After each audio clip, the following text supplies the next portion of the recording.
कामना के वशीभूत होने के कारण इस प्रेम का परिचय नहीं प्राप्त कर पाता। ना चाहते हुए भी ये काम पापाचरण करा ही देता है। अर्जुन ने प्रश्न किया था, ये कौन है जो ना चाहने पर भी बलात् जबरदस्ती पाप करा देता है? तो भगवान ने कहा, वो काम है, वो क्रोध है।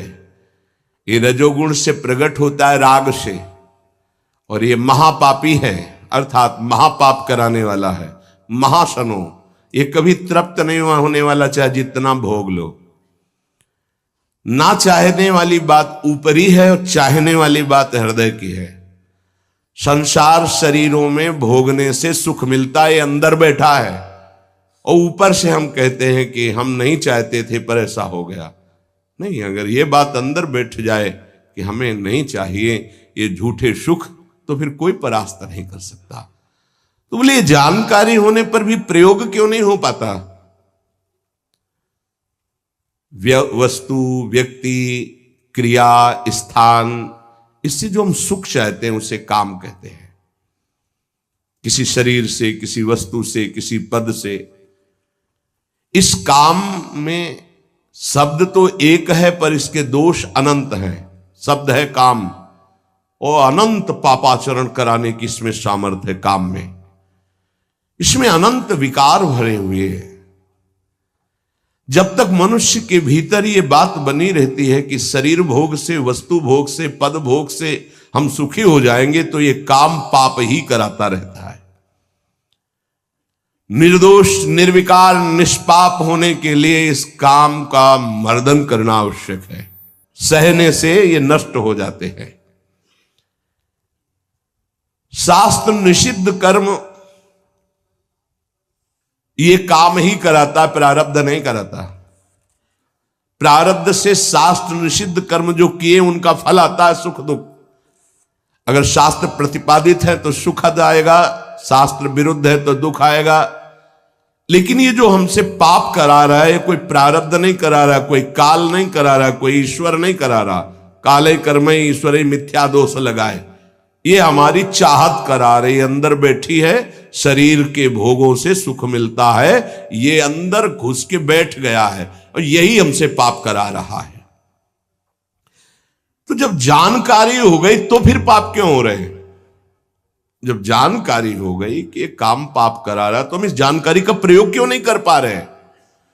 तो बोले, धूमे नाव्रियते वह्निर यथा दर्शो मलेन च यथोल्बेनावृतो गर्भस् तथा तेने दमावृतम।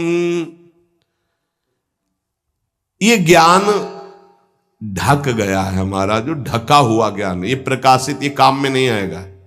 जैसे 3 उदाहरण दिए। भगवान कह रहे, धुएं से अग्नि ढक गई, मैल से दर्पण ढक गया, और झिल्ली से गर्भ ढक गया। अब झिल्ली के अंदर बच्चा है कि बच्ची पता नहीं चलेगा। दर्पण है, हम काले हैं कि गोरे हैं पता नहीं चलेगा, क्योंकि मैल से। धुआं होने के कारण पता नहीं चलेगा कि अग्नि है, पर बहुत जल्दी उसमें अग्नि प्रकाशित की जा सकती। फूंक मारो, अग्नि पैदा हो जाएगी। भगवान ने 3 उदाहरण दिए। उपासक में ये 3 तरह से ज्ञान ढक जाता है, तब काम अपना प्रभाव दिखाता है। 3 इसकी स्थितियां हैं। जैसे धुएं से अग्नि ढकी रहती है, ऐसे ही काम विवेक को, ज्ञान को ढक देता है। बुद्धि में निर्णय निकल रहा है कि ये तो गलत है, नहीं करना चाहिए। सात्विक, राजसिक, तामसिक, ये बुद्धि की 3 प्रवृत्तियां हैं, 3 गुणों के अनुसार। कर्तव्य अकर्तव्य का ठीक ठीक निर्णय करने में समर्थ है सात्विक बुद्धि। राजसिक बुद्धि ठीक निर्णय नहीं कर पाती, असमर्थ होती है कर्तव्य का। और तामसिक उल्टा ही निर्णय करती है, ठीक निर्णय करने की सामर्थ्य सात्विक बुद्धि में है। अब जो ही भोग इच्छा प्रकट हुई, धुआं पैदा हो गया। भोगों की ना भोगों, पाप तो नहीं बन जाएगा। धुआं है, इसका मतलब अग्नि है, ज्ञान है उसके अंदर। अब अगर उस समय उसको सत्संग मिल जाए, कोई संत की बात चलने लगे, उसका चिंतन वो रोक पावे, तो मानो फूंक मारना है। जैसे धुआं उठ रहा है, 1 2 3 फूंक मारो, आग लग गई, प्रज्वलित हो गया, बच गया। ये पहला बहुत सरल है, बच जाना काम से। धुआं हो जाने पर दिखाई नहीं देता क्या है, क्या ठीक है क्या नहीं ठीक है, पर फूंक मारो तो आग उठी, धुआं खत्म हुआ। ये ज्ञान हो रहा है, बीच बीच में जलन हो रही कि भोगूं कि ना भोगूं, अच्छा है कि नहीं अच्छा है, कहीं पाप तो नहीं हो जाएगा, कहीं गलती तो नहीं हो जाएगी, पर वो धुआं है, नहीं भोग लेते हैं, अवसर मिला है, समय मिला है, भोग ले। ये उस समय उसको चाहिए, तत्काल कोई सहयोगी चाहिए विवेक का। परमार्थिक मार्ग में धुआं पैदा कर देगी। साधक अगर सावधान हुआ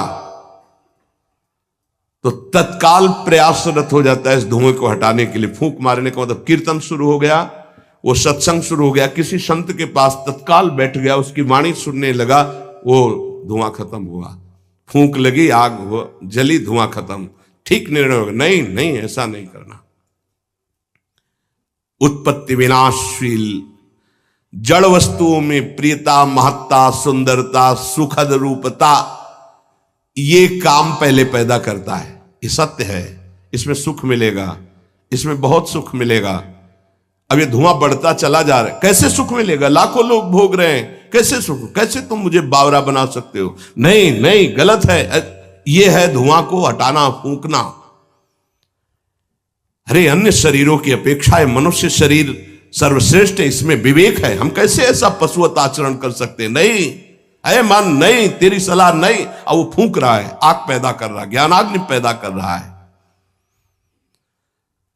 पर बहुत प्रवीण साधक नहीं, उससे प्रवीण मन है, वो सुख को सुख मानकर भोगने की लालसा प्रबल होने के कारण वो धुआं नहीं हटा पा रहा, वो उसी में और राग कर रहा है। प्रथम अवस्था में हटा लिया तो हटा लिया, नहीं दूसरी अवस्था में बहुत ही भयानक स्थिति हो जाएगी। ये अवस्था बदलने में देर नहीं लगती, कहने में देर लगी। दूसरी अवस्था हो जाती दर्पण में ढका हुआ मैल। उसमें तो फूंक केवल मारनी थी कि आग प्रज्वलित हो गई, क्योंकि तैयार एकदम ज्ञान है, पर धुआं जैसा ढक गया, काम ने ढक दिया। जब दूसरी स्थिति आई उसी उपासक की कि इसका प्रायश्चित भी तो हो सकता है, अब वो मल लग गया। जैसे दर्पण में गाढ़ा मल पोत दिया जाए तो बिल्कुल दिखाई नहीं देगा कि हमारा रूप कैसा है। अब बिल्कुल विचार शून्य होता चला जा रहा है। यथा दर्शो मलेन च, जैसे मैल से ढक जाने पर शीशा, दर्पण, वो दिखना एकदम बंद हो गया। उसमें तो दिख रहा था, धुआं है, आग है, मतलब विवेक काम कर रहा था। थोड़ा फूंकने की जरूरत थी, ज्ञान के प्रज्वलित करने की जरूरत थी, पर वो उधर ना की तरफ वृत्ति ना ला करके हां की तरफ वृत्ति ले आया, तो दूसरी सीन पैदा हो गई स्थिति। जैसे दर्पण में मल ऐसे लगा दो तो बिल्कुल नहीं दिखेगा, और वो बिल्कुल निर्णय नहीं कर पा रहा। सतोगुण में निर्णय करने की क्षमता होती है, रजोगुण में निर्णय करने की क्षमता खत्म हो जाती है, और निश्चित हो जाता है कि भोग में सुख है।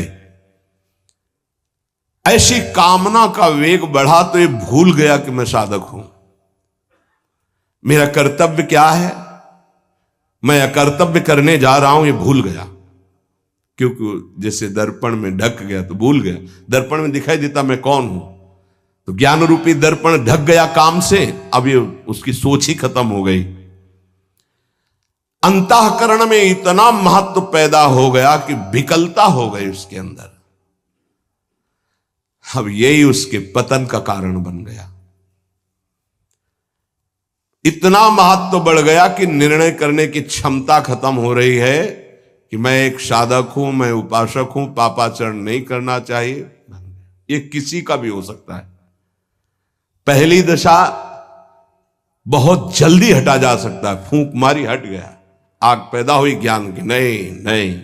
दूसरी दशा गुंजाइश है थोड़ी, उसको ऐसे पोंछना पड़ेगा, समय लगेगा, पोंछना पड़ेगा, तब दिखाई नहीं नहीं। तो दूसरे में संभलना रजोगुण, ये ठीक है, ये नहीं ठीक है, क्षमता खत्म हो चुकी। पहले में क्षमता थी, दूसरे में क्षमता खत्म हो गई। तीसरा यथोल बेना व्रतो गर्भा, तीसरा तमोगुण, वो विपरीत ही दिशा की तरफ ले जाएगा। क्षमता की तो बात जाने दो, वो सारी सामर्थ्य विपरीत, जो होगा देखा जाएगा, चलो, वो विपरीत दिशा की तरफ ले जाएगा।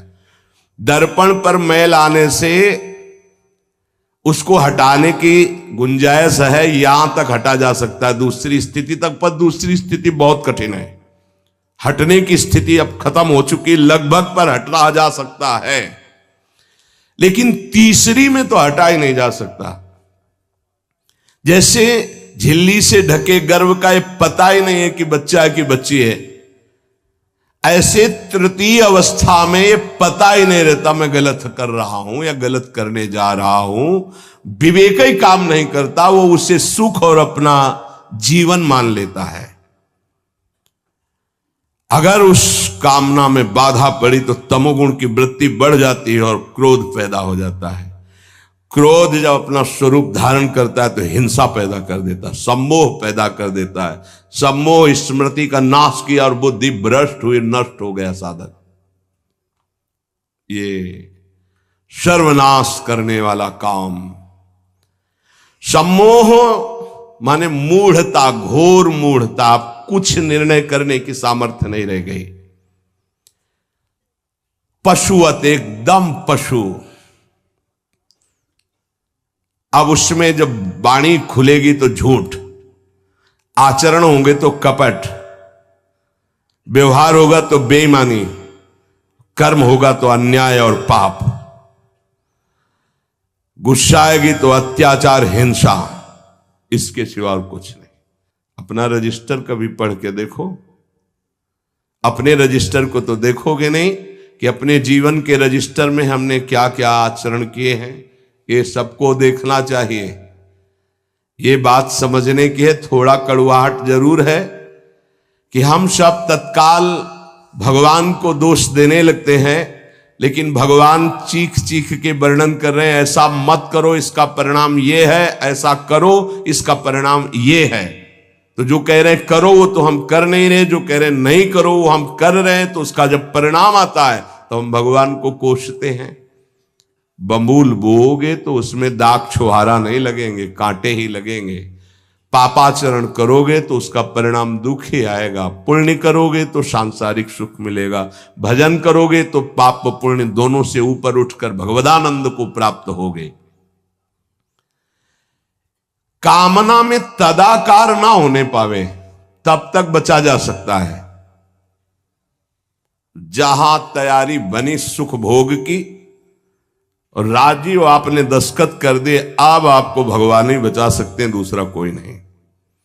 उस समय भगवान ही कोई ऐसी लीला कर दे तो बच सकते हो, अन्यथा नहीं बच सकते। तदाकार होना साधक का सर्वनाश हो जाना है। काम में तदाकार होना।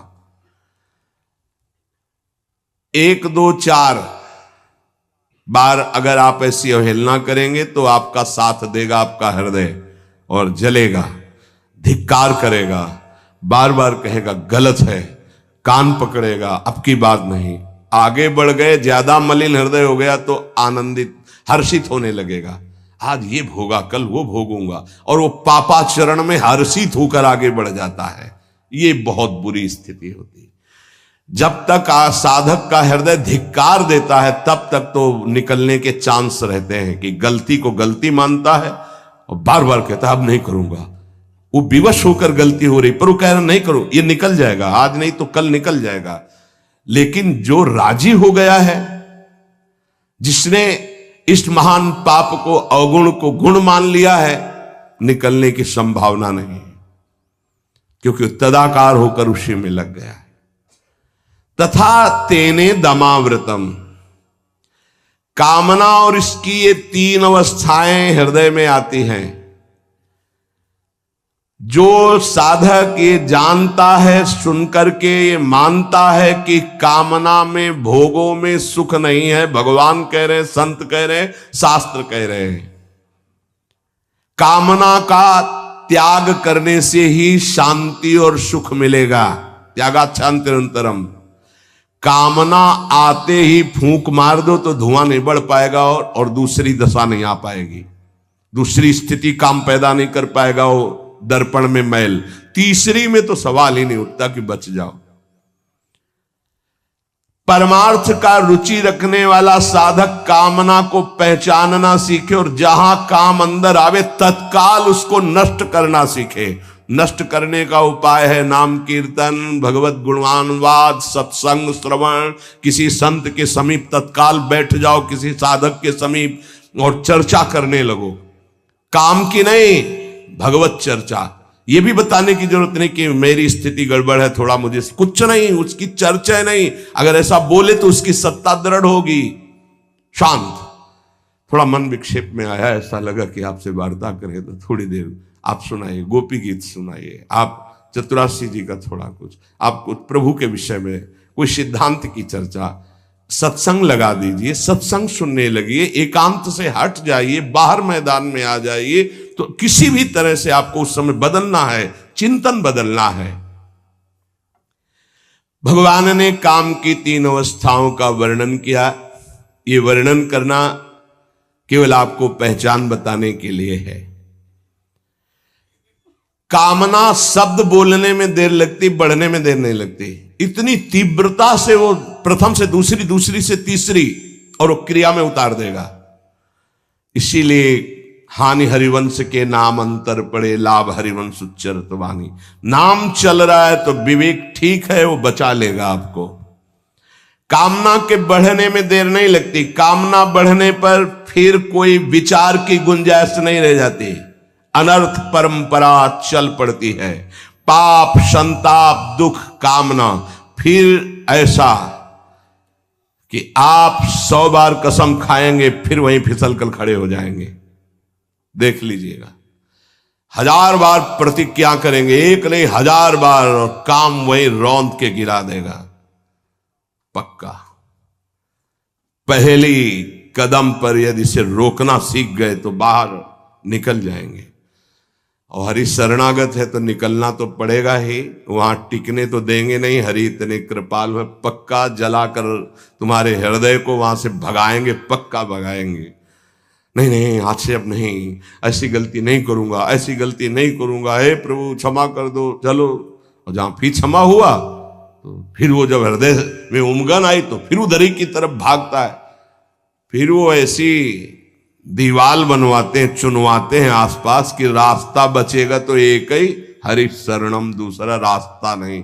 इसीलिए भगवान का आश्रय लेकर भक्ति करने वाला उपासक बहुत जल्दी विजय प्राप्त कर पाता है इन विकारों पर, अन्यथा मार के गिरा देते। बहुत बड़े विजयी योद्धा हैं, काम, क्रोध, लोभ, मोह, मद, मत्सर। हरि बचावे। वैसे कहा भी है हरि ने कि मामेवे प्रपद्यन्ते माया में ताम तरन्ति, मेरी शरण में आ जाओ तो बच जाओगे।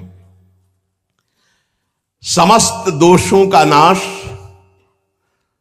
समूल काम का नाश, समस्त संबंध विच्छेद, एकमात्र भगवान का आश्रय लेकर भजन करने से हो जाते हैं। घबराना नहीं। प्रार्थना है अपनी तरफ से, 1000 बार फिसल जाए तो 1001 बार भी हिम्मत रखे, पड़े ना रहे। आखिरी श्वास तक हम बाजी जीतने की कोशिश करेंगे, क्योंकि ये खिलाड़ी किसी और के नहीं, हरि के ही हैं। ये काम, क्रोध, लोभ, मोह, मद, मत्सर, ये किसी और की सामर्थ्य से सामर्थ्यवान नहीं, मेरे स्वामी की ही सामर्थ्य से सामर्थ्यवान है।